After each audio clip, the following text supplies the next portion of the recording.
Please hold whilst we connect you to Redacted.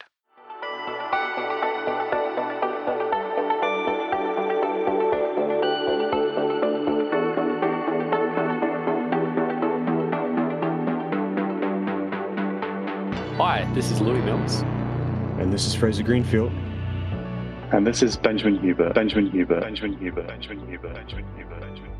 And you are listening to Redacted. Benjamin Hubert is the visionary founder and creative force behind Layer, a cutting-edge design agency renowned for its innovative approach to industrial design, strategy, and branding. With a keen eye for detail and a passion for pushing the boundaries of design, Benjamin has led Layer Design to international acclaim. Today, we sit down with Benjamin to pull back the layers and find out what it takes to design tomorrow. But enough about that. Who is Benjamin Hubert? I am a designer, really. As you said, I'm the founder of Layer, but I've been a designer for 17, 18 years. I'm a Londoner. I think it's important as well. I love London. I live in London. The studio's in London. I run a team of about 30 designers, engineers, researchers, and brand experts. My day in, day out is designing a huge and wide range of things, from apps to products to services to experiences and installations and brands. Oh, shout out to London. So how did you discover the field of industrial design? Almost by accident, really. Like everyone, when they're in earlier education, you study art. Art is your first introduction to more formal creativity, putting pen to paper, paint to pad. And it's only a little bit later that a little bit of design work crept into our syllabus at school. And I started designing things like walking robots and tourist submarines and things like that at school. Actually pretty inspired by the Royal College of Art's vehicle program, and started messing around with that type of thing, and accidentally, to my point, studied industrial design at Loughborough University, so industrial design and technology, because I thought I was going to try and design more vehicles, and then quickly found out on almost day one that they didn't do any vehicle design on the course. Slightly mortified, but it made sense in the end, because I'm quite a rational person, and predominantly industrial design is problem-solving oriented versus styling. And you could say that some auto and transport work is quite heavily styling oriented. And so it fit me in the end, worked out for the best. And that's how I accidentally became an industrial designer. You graduated from Loughborough University. Did you get working straight to? Did you find an internship? What happened there? I spent my third year before working at two agencies, a very small 3-4-man band working out of the top floor of a school just outside of Coventry, a little firm called Small Fry by name and nature. Then I went to work for a slightly larger consultancy, more like 150 people, for some of that year out, called DCA. And so all in just over a year between those years of the university. And then actually went back to DCA when I graduated. Interesting. So you worked at two different consultancies, and then from what I understand, you made the jump to start your own studio. Is that correct? Almost. It is what most people think, and maybe that's what I suggested I did. I did 4 or 5 years of further agency work. I worked for DCA for a couple of years. Then I moved down from the Midlands, a couple of hours outside of London for anyone overseas listening to this. Then I started at a little branding agency, Seymour Powell, quite an old school, storied industrial design firm. They're all TV and things. And then Tangerine, where Johnny Ive did his first work. And then after 4 or 5 years, I sort of quit the day job. In and around that time, I was making prototypes, building little things, making inroads with some companies that I was building relationships with. So there's definitely grey area. But 2010, after graduating into 2006, is when I formally started the studio under Benjamin Hubert. It sounds like a lot of jumping around through some different consultancies and branding agencies and trying a bunch of different things. But when you were doing this, did you have a strategy in that period between graduating and working up until starting Layer during this grey period? Yes and no. Yes, in that I had strategies, knowing that they sort of changed over time. When I first graduated and started at this larger agency, I was like, right, ambitious, probably a bit too ambitious, probably a bit too big for my own boots, and thought, okay, well, I'm going to work my way up quickly to director, creative director. I'm going to work through all the agencies, and that was my mandate to myself. And then it kind of changed when I exhibited a few little bits of my own work. And I realized that there was an opportunity to do that. There's a platform for it. There was reception to it. And then I was like, okay, well, maybe I can do a few things of my own. I don't know if entrepreneurship really was ingrained in us through university. That was something I learned and was exposed to just by a bit of trial and error. But as soon as I realized that there was a vehicle for that there was space for me to explore that, that's when the strategy shifted. And I was thinking 2 years out from uni, how can I do this full time? How can I build an entity? How can I just very basically sustain myself and do things that are creative, that I love, that have an expression, and actually just don't take huge amounts of time? That was why I started with bits of lighting, bits of furniture, things that you could ideate, build, make, show, sell in a quite compressed amount of time. And as we all know on this show, being industrial designers or design related, design takes a long time. So 2, 3, 4 years is not unheard of for complex products. And I knew that from working in the agency space, which is why I was like, right, what's the antithesis of that? Beautiful, new heirloom style products that last a long time, simplicity, craftsmanship, homewares driven. Wow. How did that first freelance project come along? Was it through talking with people, or did you just apply yourself to something that you wanted to try? The way I found into building my own work stream was through exhibitions. I exhibited at London Design Festival, at some of the bigger shows, 100% Design and things like that, when they existed. Some of those things no longer do exist. I took little booths.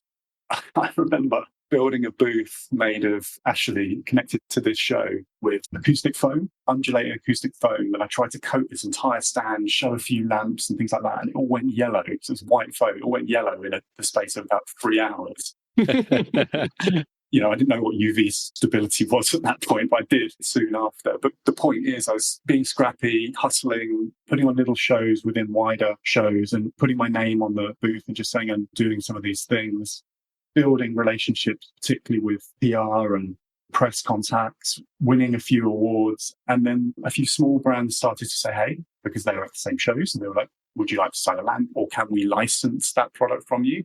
And I was hustling like crazy. Sending out all the cold emails.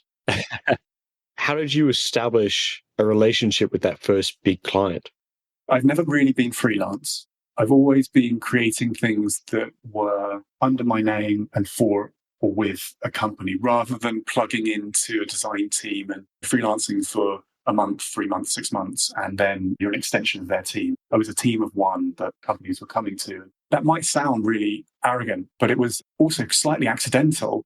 I didn't really know what freelancing was in the sense of going in and working with other teams. I hadn't built the relationship with recruiters and things like that. And so it was a bit of a haphazard start. But the simple truth of it was, some companies were coming to us and say, hey, would you do a thing? Would you do it on royalties? We'll give you a very, very small upfront amount. And this was while I had a day job. This is in that 4 or 5 year period after graduation where I had a little bit of constant income. So I could take risks on some of the other things that basically there was no return on it. There was a little return on some of it, but only like 5, 7 years later, once the product sales kicked in on those things. And we're not talking about, things that are made in the millions. We're talking about things that are made in the thousands. The return was very small, but what it did do is it gave me a medium to communicate through. So a portfolio, essentially, constantly building and editing and then rebuilding the website and the presence. And those relationships I built there were not the network of other agencies and designers to work with. It was more like homewares and furniture brands that might want a little bit of something doing, but with a new designer name attached. Sounds like a plan. Hey everyone, this episode is sponsored by PCBWay, the go-to destination for printed circuit board prototyping, low-volume production, and PCB assembly. If your team is working on electronics and you're in need of prototype PCBs, I can't recommend PCBWay enough. You can get a quote instantly, even if your circuit board schematics are not finished yet. They can also help you with injection molded, 3D printed, sheet metal, or vacuum cast prototypes. PCBWay is the circuit board prototyper of choice for companies like Samsung, Siemens, Honeywell, Tesla, and Apple. But you don't have to be a big company to use their services. I've personally used their service to instantly get quotes and have prototype PCBs delivered in a timely manner. On top of all that, PCBWay is so excited to be working with us, they're offering a special discount just for our listeners. When you get a quote from PCBWay, be sure to use our promo code redacted. For a special discount on us. You can find PCBWay in our episode description or go to pcbway.com. Looking back in your early days, what do you think the Layer team could have done better, and what do you think that you did well? In the early days, it wasn't even Layer. In the early days, and we're talking about the first 5 years of being independent, it was Benjamin Hubert or Benjamin Hubert Limited. And so that was a team of 2 to about 6 or 7 people over a period of 5 years. What could we have done better? I mean, probably everything. It was scrappy. It was a really big learning experience, just starting to manage and have a team. Like I never really understood or knew what to do or what that was.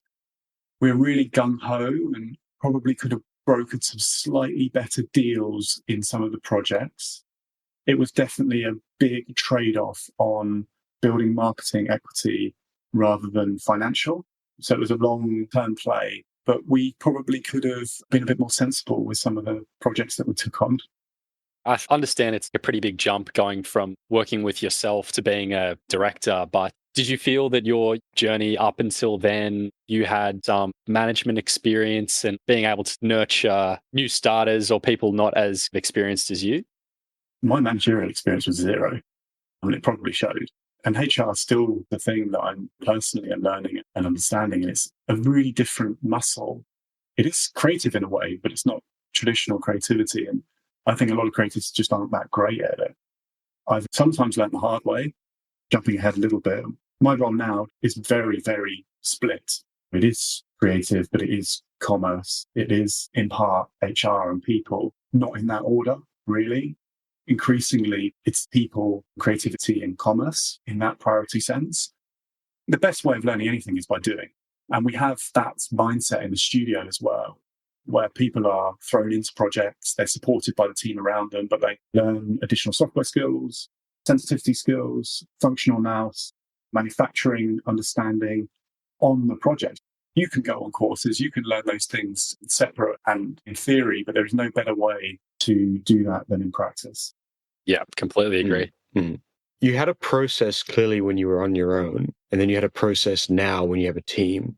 What is the Layer design process, and how is that different to the Benjamin Hubert design process?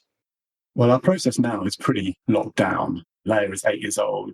Benjamin Hubert Limited was 5. Cumulatively, that's 13 years of learning, refining, improving, step-by-step methodology that's been built, increasing how impactful the process is and how it manages people's time as well.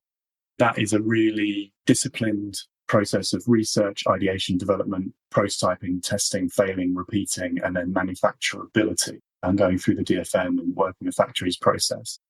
Before and earlier, it was a little bit more fluid. Things overlapped a little bit more and perhaps were less disciplined. But I've always been very pragmatic. Structure and process is one of my strengths. So that's always been part of how we work and how you can deliver quality, because rigor equals quality, process equals rigor. And so the more on the lock your process is, the higher the chance your quality will hit the levels that you want to. Along the way, if you do that, you're managing expectations and relationships with the partners and brands and people that come to you and work with you. And so it's all about process. Even in the early days, we talked about process driven. It doesn't sound like rocket science, but it was one of the umbrella values that we talked about when it was under my name. We don't need to do so much of that now because we have so much more demonstratable case studies and portfolio pieces and products on the market where a lot of that speaks for itself. The business has matured a lot in terms of disciplines too. So in the early days, it was really industrial design and perhaps a little narrow even in that skill set. But now industrial design is a broad church and it is a broad topic, which we do occupy, but also we have engineering, we have brand, we have research. It means that our process is truly holistic and we can connect those dots, and the projects we work on are covering all those bases, particularly if a startup or scale up comes to us. We're delivering a full holistic experience, whereas in the early days, it would have been an isolated product experience. I think we hear that a lot. It seems like a lot of the best designers cultivate a process, stick to it, and it's visible in just about every part of the job. To counter that point, I was once told by an old mentor of mine that every process should be some variation of imitate, standardize, and then innovate. And anything more than that is probably more complex than it needs to be, unless it's something about quality control, which is, to quote him, someone else's problem. I'd probably add one thing to that, and that would be automate is one of the biggest parts of process, because you're just cutting out a lot of the shit that you don't have to think about, and then you really focus on the larger issues and things that need to be worked out. To that point, Ben, how do you feel about starting a project by not copying, but imitating something you've never done before, and then also automating processes that you may not want to do? I don't know if imitate is in our vocabulary in the studio or mindset. I don't disagree that there's a lot of stuff out there, and sometimes you're not truly inventing, that you are plugging a gap in the market, and clearly there are things around it, and occasionally standing on the shoulder of giants. Maybe something's been created in the mid-century and it's been reinvented now, and there is definitely some of that. But I definitely don't agree with the person that talked about some of those themes, in the sense that some of those things are other people's problem, because we live in a day and age now where people expect end-to-end solutions. They expect people to be able to step in and just solve. And that's my personal mindset. Always have an answer for something, always have a contact, always be able to deliver. And even if it's outside of your scope, you can do two things. You can either extend the scope, or you can just bring other smart people into it. But the point is, real designers ship. And to ship, you have to be a researcher, a designer, an engineer, a sourcing person, a quality control, a hustler, a commerce person, a marketing person. And you have to be able to join all that together, because that's what it takes, particularly on a hardware front. And hardware is hard. You have to be able to cover all those bases to really land it and deliver it and actually get people to like and use it in a meaningful volume and way. That's a really good answer. This is Benjamin Hubert, and you are listening to Redacted. When we talk about layer and we compare you to, say, your competitors or your colleagues, if you want to be more optimistic, what do you think is unique and valuable about the layer process of doing things? I would consider them as all of the above, really, colleagues and competitors, in a fairly healthy way. I think competition breeds innovation and it breeds pushing your quality. And we've really set our stall out where we straddle this point between lifestyle, craft, and long-lasting things that maybe I would do a little bit more of it earlier in my career. So softer homewares, furniture, craftsmanship piece, and true strategic, innovative agency work. We sit in the middle of those 2 points where, for the most part, each end of those scales is pretty occupied. And there's lots of great people doing that. But to have the sensitivity and understanding and warmth of the craft end of things, but the intelligence and savviness of the agency side is our pitch and why lots of our products look and feel the way they do. The other layer to that is that we do occupy a pretty holistic range of services, if you want to be quite black and white about it, where we are truly delivering a meaningful, impactful experience, because it's every touch point and introduction that the consumer has to an experience, and considers everything on the stakeholder of the brand side, manufacturing side, because we're delivering a brand product, sometimes a spatial experience with that, and a strategy that wraps it all together. Often what happens in agency world is that gets farmed out. Those individual strands or layers gets farmed out to different people and they work together. But that's really difficult to get that joined up consistently and with quality and in a compelling way, because everyone has their own way of working, communication, geographies, all of those types of challenges. So we've been very mindful of trying to bring all of that under one roof so that we can do something which is super joined up. As an organization, let's say you have a team running a project, how do you keep everyone, including the stakeholders, on that united path and consistent with that holistic vision? Communication is the very short answer of that. We use every communication channel imaginable: Slack, WeChat, all forms of platform and email and calls and all those things. And it's just a very collaborative, constant stream of back and forth. That is the simple answer to that. Awareness and expectations and sharing more than less. Spinning CAD, not being precious about the work and ensuring that it's not just In our minds, the final result that people are coming to us for, it is the journey. And the journey is really rich because it's a learning experience. It's about sharing our process with their teams. Perhaps our process can influence their teams. Perhaps it helps build their teams. And really the value is in just being exposed to how to truly create great new products and services that will drive revenue and happiness in and with the audience that you're appealing to. That's about working closely. Some good points about communication, and I'm sure that's with your own team, with your clients, and as well the rest of the world. But can you explain a little bit about the thought leading process that Leia puts forward? We try to be opinionated and we try to have an agenda around sustainability and how products are used and if are things necessary and how to find opportunities. This is about asking hard questions at the beginning of a project. It isn't just about paying lip service to a brief or remit and just pumping out the next thing because somebody asked for it. Thought leading is about creating an agenda and driving that forward and collaboratively talking about it, because those discussions can be hard, but the answer is always much more beneficial than where the conversation has started from. How does that work being an opinionated service provider when the customer really just wants what they ask for versus leading the horse to water? It's a great question. And it's actually something we discuss a little bit in the studio. And sometimes the companies that work with us talk about it too. We're a little bit less white label than some agencies. Our thought process and even crudely style is a bit more red thread consistent through projects. So it feels like quite a consistent brand, not just a service provider. That appeals to certain people and it doesn't appeal to others. We would much rather be in the camp of driving a certain point of view and bringing like-minded people on board with that, and vice versa, us learning from those people and adapting a little bit our style. We do things that we don't publish. That is the other part to this answer. Yes, okay, you'll see a very moody, stylistic, slightly fashion-oriented, lifestyle-driven approach to our work, particularly when you go on our website. That is about 10% of our output. Sometimes we are supporting consultants and agents in the traditional sense, and sometimes people want to pull our agenda more front and center. And that's where we have the partnerships where we're on a communication platform. We're helping to drive a point of view through social media, through traditional comms, and we might be doing an exhibition together, and we're using each other's platform to help elevate awareness around whatever it is that's launching or being created.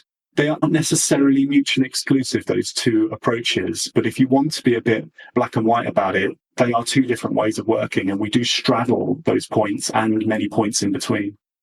You take on a little bit of chaff work, but most of it is people coming to you that know what they're going to get because they've seen your work before. They really trust you to take it to somewhere where you both enjoy. But how do you navigate the other work that comes in that could be a little bit less exciting? Well, I absolutely definitely wouldn't call it chaff work. And I wouldn't say it's less exciting. It's just different. And intellectually, no less stimulating, no less interesting, no less demanding. Variety is the spice of life. Just doing the same thing all of the time will get old pretty quickly. And I think we probably would have changed something, or I would have changed something in our approach, or what I or we do completely if we kept doing the same thing. One of the reasons that I switched and pivoted the business from Benjamin Hubert into Leia was because I was being asked to do the same thing all the time. I was asked to do the same kind of chairs and furniture and accessories, all that kind of stuff in a very similar style. And it just got a bit repetitive, even after 5 years, which is quite a short amount of time in any creative industry. You didn't want to get typecast. And there was a little bit of that, the chair guy. I have the most amount of respect for people like Jasper Morrison, which are like the chairperson, if you want to be really crude about it. And they're excellent at what they do, and they have a very distinctive style. Yeah, or Mark Hamill, who was Luke Skywalker.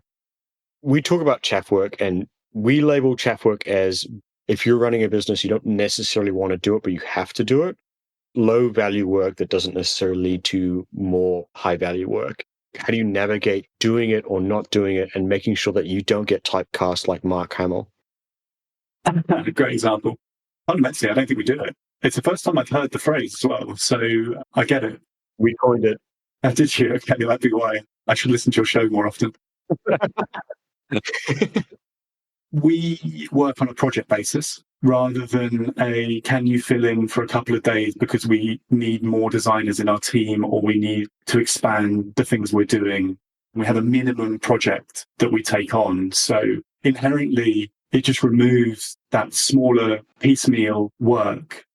Our minimum project is 3 months. And then our maximum project might be 3 years, if we're working on something through manufacturing. But inherently, that just means that you're not doing I guess you could crudely call freelance work, where you're coming in and you're supporting an existing entity just to do things they just can't quite get to.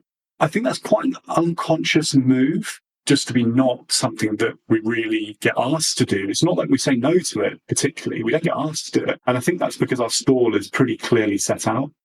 We talk about these sort of things as having a business strategy, and you didn't want to get typecast. What was the direction you wanted to have Layer, and then how have you pivoted since, if you pivoted at all, to make sure that you don't get stuck in this rut like a lot of other agencies do? The obvious answer is opening up more types of expertise.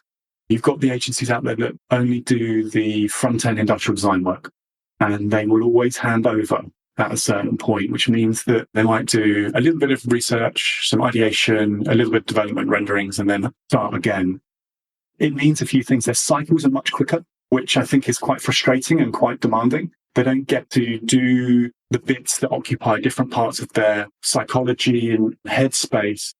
If you did ideation all the time, you burn out really quickly. It's a really demanding part of the process. It's one part of your brain you're constantly using. If you just did that for a year, I think you'd be cooked.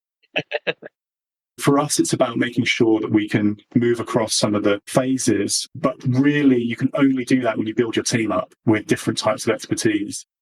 I suppose in the earlier days when we didn't communicate those things and we didn't have the team, we would do a little bit more front-end work.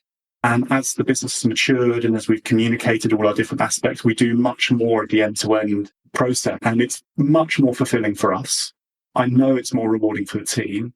And one of the things that people talk about that work in the team at Layer is the variety and the quality of clients are our biggest attributes as an outfit. This is Benjamin Hubert, and you are listening to Redacted. To stay up to date with the show and see what else we've got going on, be sure to follow us on Instagram and TikTok at redacted_design_pod. Subscribe to the podcast and tell your friends. Cheers.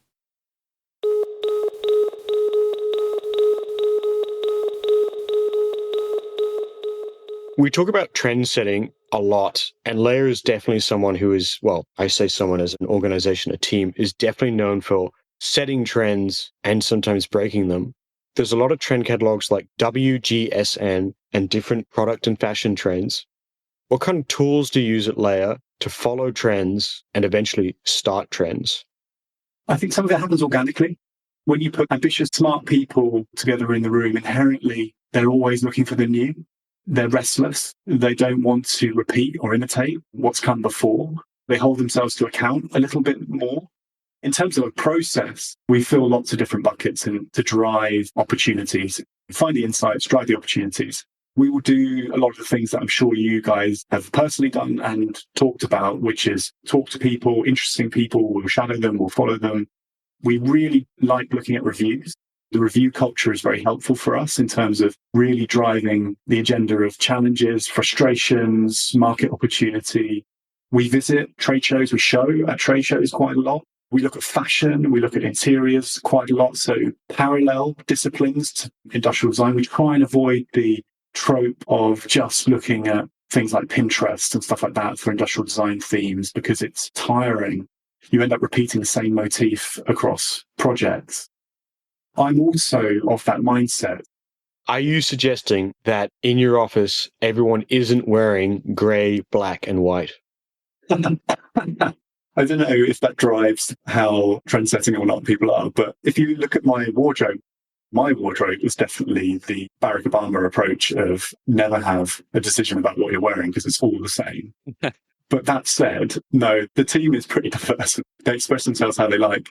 We do have a little bit of fun around when we do shoots and things like that. Everyone dresses in black, and we like to have a bit of a styled presence where it feels curated and it feels considered, just like our work does. That can be something that moves across different parts of your business. Industrial designers are unusual creatures.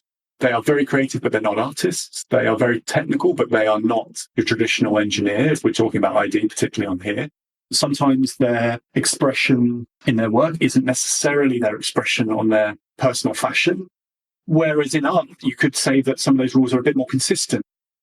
We're going to do some black and white stuff here, but a lot of artists are very expressive in everything they do, and they project their persona of their work through their choices of home, fashion, and all those things. Whereas I guess what I'm trying to say is that industrial designers can be a little bit more introverted. A black t-shirt and black trousers, you can find the work is the most expressive, interesting, new that you've ever seen. Yeah, I'd say pretty similar to what I've come across. Generally, nobody's too wildly dressed up. Apart from Fraser Greenfield, he, I find, dresses very flamboyantly. Christmas sweater every day. Yeah. Ooh, in Australia. For me, every day is cold as down here. I grew up in a desert, so anything below 35, I'm going to have to rug up. So which one do you lean to? Are you more of a containment, or are you more expressive like an artist, would you say? Or has it changed over time?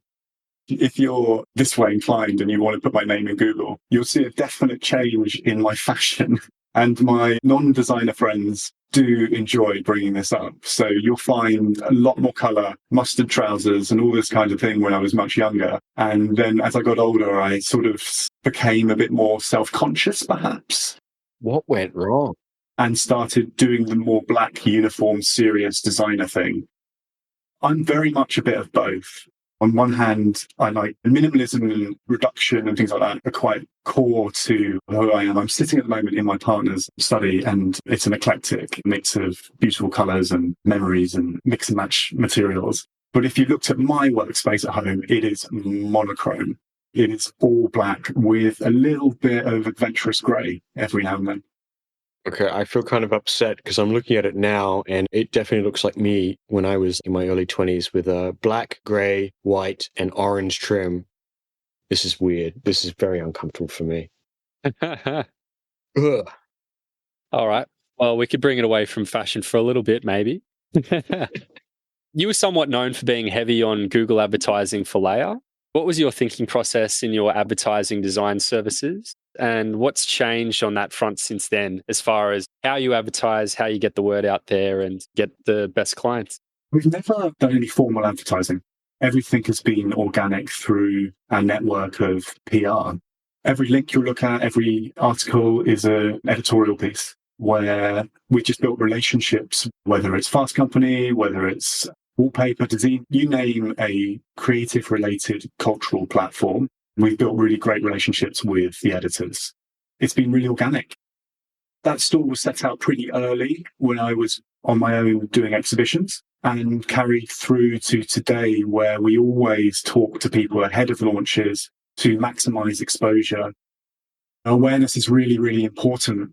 There's lots of great agencies out there, lots of great work being done, but you don't know about it unless you can hit some places where people are actually looking. And it's competitive and it can be challenging, and the world is changing too. Anecdotally, and there's a slight sidebar to this, the days of just seeing new stuff, oh cool, that's new stuff, it's a bit gone. Making sure it really moves the agenda along does have relation to socioeconomics, to sustainability, to the state of the world. It's incredibly important. Just the next nice piece of consumer electronics gets much less traction now than it used to pre-pandemic, because I think the world has woken up. The world is aware that harder choices need to be made on an individual basis, on a global basis. And so we really now pick and choose which projects to communicate, where to communicate them, and are also at the mercy of our relationships of the editors. We work hard on that to maintain those connections. That's been a work in progress over the last 13 years. What is your PR strategy to make sure that Leia is given the best representation possible? We work hard on the content we create. We're very mindful around the type of photography and video that we create. as much as we can, really strong content around lifestyle-driven, studio-based photography, really well shot. We probably take more photos than some, and we put these in really consumable packages for people that are interested in our work. Do you have a go-to photographer for those sort of product shoots? So we've worked with a few photographers over the years, and they are a very small group that we use.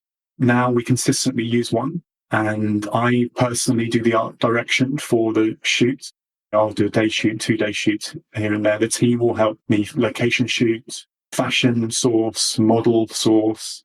We use photography and video more than we use renderings, making sure we aren't just creating vaporware. We do a few concept projects where we aren't building a thing and you do end up using a few renders, but where we don't have to do that, we're shooting real products, because I think there's a real tendency amongst agencies to use renderings and sort of say that they're launching things, and it just doesn't feel real. And the product in reality doesn't actually really match the renderings, because the renderings are really slick and hyper real. And so I'm a very big advocate of actually shooting things. People ask us, are they photos or are they renderings? Because our style is clean and we really focused on creating great quality things. That's the foundation that Layer is built on. And that's why, particularly in the early days, all those editors really enjoyed our work, because we gave them great content to feature. That gives me a great, well, maybe a PTSD flashback of, I had a brief a long time ago, and they had given a throwaway line where they wanted anyone who had anything to do with this product to know whether they were looking at a rendering or a photograph. And I had to put in a feature that in real life would never, ever be capable of being rendered. Do you ever put those sort of featurisms where, like, you know that this will look different in a photograph versus a render, but that's something only a professional in the industry would pick up on, whether it's dust or a perfectly straight edge, which in real life would be a curve, or that little bit of reflection? How do you make photos more than real? It's a really basic answer, but we use real human models. The human hand, for example, despite the assets you can find now and the rendering platforms you can use, it's still really difficult to not make it look uncanny. A real human hand gives both scale, texture, and realism. You can extend that to the body, the face, but what I mean is bring in a human quality to make something human or humane. It does all the work for you. You know, we don't put it in every photo. We might put it in 3 of 15, but just interspersing those gives it enough grounding and realism to not have to do that on every shot. You brought up the uncanniness in hands, and it reminded me of AI. Does Layer use any AI for any of the design process? Have you tried it and had a bit of a play around with it? I'd say we use it in 2 ways. One is Adobe Suite, Creative Suite. There are lots of AI tools that we use now, whether it's smart extending of backgrounds, whether it's manipulating a face. There are lots of really good tools which have come on leaps and bounds in recent versions, broadly fueled by a slightly more intelligent approach to analysis, which you could label as AI. We do use things like Midjourney sometimes, more as a fun fact rather than a serious aspect of the process these days, because you can decompress for half an hour, put in some prompts and see how ridiculous the return is, just to shake up your mindset a little bit, rather than going, here's some actual concepts that we would consider putting forward. We would never do that. A, I think it's too lazy. B, I think it's misdirected energy. C, you can't actually use the asset that well because you don't actually own it, firstly, so IP is a real issue. And secondly, particularly for something like Midjourney, I know there are CAD-driven things out there, but when we're working through our process, the early assets get nurtured, iterated on, and you build on them versus something like Midjourney, which is a bit of a like one-liner. I agree. Fun to sort of play around with, and it's good to see some different things to give you more ideas, but you can never just give somebody a rendering from Midjourney and just say, like, it'll probably be something like this, because it's probably not in the basis of any reality or linked with your goals or anything like that. This is Benjamin Hubert, and you are listening to Redacted. What challenges do you think Layer will be facing in the near future, and how do you plan on tackling them? I think we're surrounded by challenges for the now, not even next. How do you create more mindful output? How do you create something good for the person and planet? That's a huge issue. How do you really streamline production? How do you actually get things that are recyclable, biodegradable. There's a lot of lip service to this. In theory, lots of products are able to be cradle to cradle, but the reality is that's still quite difficult. A lot of people don't care. It's steps you're asking people to take. The challenges are around not just traditional design, but communicating the benefits and values of that. Sometimes you've got to trade up, buy less but better. And that's really difficult because the financial pressures people are under now are greater than ever in the last few years, particularly in the UK. There's a perfect storm happening at the moment where everyone's like, well, fast fashion, fast products, that's not good. Everyone's starting to broadly agree on that. And I mean everyone, I don't mean the educated, the few, the early adopters, the designers, which have always thought that way, give and take. I mean the general populace is coming round to that idea. There are certain brands starting to do a bit better, but often at a higher price tag. It's like the impossible question. How do you say to someone, look, we need everyone to be more mindful. I know that there's a financial pressure point at the moment, but don't worry about that. Be more mindful. Trying to get things that are accessible, affordable, and don't have impact on the world around us. It's a work in progress. I don't think anyone's really cracked that yet, but we keep trying to hit that mark in the projects we work on. That is what I would say occupies a lot of my headspace beyond the more granular challenges that any business faces. When it comes to sustainability, and this is something I've worked extensively in, at what point do you say this isn't a recycling problem? What's good for recycling isn't good for the climate at a lot of points. At what point do you just say, look, you're going to have a lot of compromises. If you want a good, sustainable product, you're going to have to write a letter to your MP. And how do you hold down that conversation where you just go like, there is no good environmental solution here. You just have to pick a bad option. It depends what you consider as a good environmental solution, because yes, materiality, recyclability, biodegradability, returning the product from the end to the beginning, all of those things are an aspect of it. But keeping something for a long time, repairing it and maintaining it, having something that, okay, you are going to have to dispose of in the end, and actually it's not very easy to recycle, but I've kept it for 15 to 20 years. That offset of buying more of the same thing that's recyclable is probably better for the world. But there's always a way into being more mindful if you prioritize and have a hierarchy in place which makes sense for that product, and you don't just try and force fit a certain approach to mindfulness. That said, it's always a discussion we have on projects, and we're pragmatic. Any new product and service has to make sense from a commercial viability. It has to drive revenue. It has to have a healthy profit margin, and it should be sustainable. It has to be both. If it's a tail that wags the dog doesn't go anywhere. It's got to be about revenue and business and commerce and thinking really smartly in that way and rewarding the company and the individual for investing and driving their business through design, and good for the world. That's the commerce meets creativity, meets being mindful of it has to be an equal measure. When you create any product or service, as a creative, you have to balance both commerce and creativity and commerce and sustainability, ensuring that the individual company is rewarded for their investment in design. Using design to drive their business forward means that you have to hit a certain margin. It should appeal to a large amount of people. The return should be meaningful, should drive the business forward, but also be sustainable. It has to be an and situation. We don't live in a utopia, unfortunately, where the financial aspect isn't important. So we're really mindful of that at Layer. We like to deliver bang for buck. We like to strategize around market sizing, market opportunity, and we like to ensure the recyclability, sustainability, repairability, life cycle and lifespan of a product is hitting all the right notes to make sure we are working within today's challenge and thinking about tomorrow's even greater challenges. Redacted. In 2023, you got a book published, written by Max Fraser. Why did you initiate that process to get your own book published for the studio, and what did that process look like?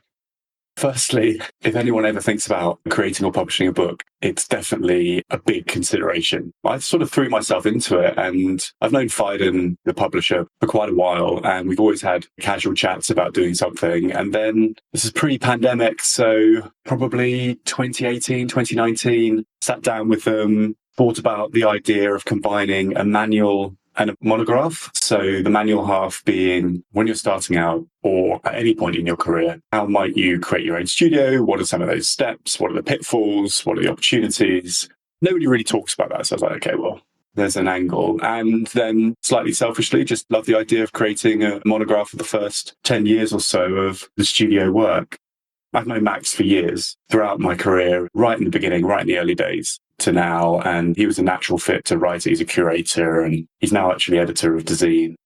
It was an interesting process, but it was 2 years of collating, collecting, finding, harvesting and dismantling old hard drives and then rebuilding them to find some of the really early stuff. And then a whole world of editing.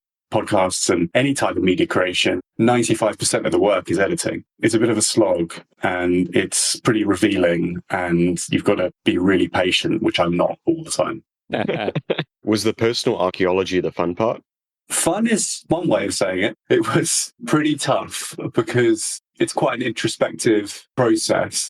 You ask yourself lots of questions that you don't normally. People don't think about all the things they've done intimately and which images to find that represent that, and then finding them and going, that's not what I thought it looked like. Rewarding to some extent, but quite confronting. Would have been an interesting chance for a bit of self-reflection, looking through everything. Do you think it will help with advertising you as well, or it's more just out there for fun, just to be? Well, you guys are designers, so you know whenever you put anything out into the world, concept or production, idea or into people's hands, you never think it's finished. You always see the things and the flaws that other people don't, and they can keep you up at night. And when you're creating a book, you just have to draw a line at a certain point. This sounds really pessimistic and say that's enough. That is a point where you're happy enough because, frankly, satisfying any creative is really difficult, particularly when you're your own biggest critic. That was an interesting process. But the purpose of the book was, in my mind's eye, to help people like me. I've never had mentors. I've never had anything really to go to. I've had lots of people to look up to, right? Lots of very successful designers and creatives and architects and things like that I've always admired. And now some of them are friends, but never really a go-to thing of going, oh, okay, this person did some things and actually it's not insurmountable. It's not this sort of wall that you feel when you see somebody reach a certain point. And mostly that's the reason, but it is a great tool to give people. People love receiving it. We sent it to all of our friends and colleagues and everyone we've known over the years. And then it's really lovely to see when people buy it, post it, talk about it. We had some nice reviews. Design, I think, particularly running a business, can be quite lonely. You don't always get the opportunity to benchmark. You don't always get the opportunity to see how other people do it and learn from them and it be a really open dialogue. And when you work on a project for many years and put it out there, you wonder how it will be received. And that's been a nice moment. But the point of the takeaway is more sharing is good. More sharing is good. Thanks, Benjamin, for joining us today. And for our listeners, don't forget to check the show notes for links to anything we've mentioned and discounts from our sponsor, PCPway. Thanks again for listening. And until next time, this has been REDACTED.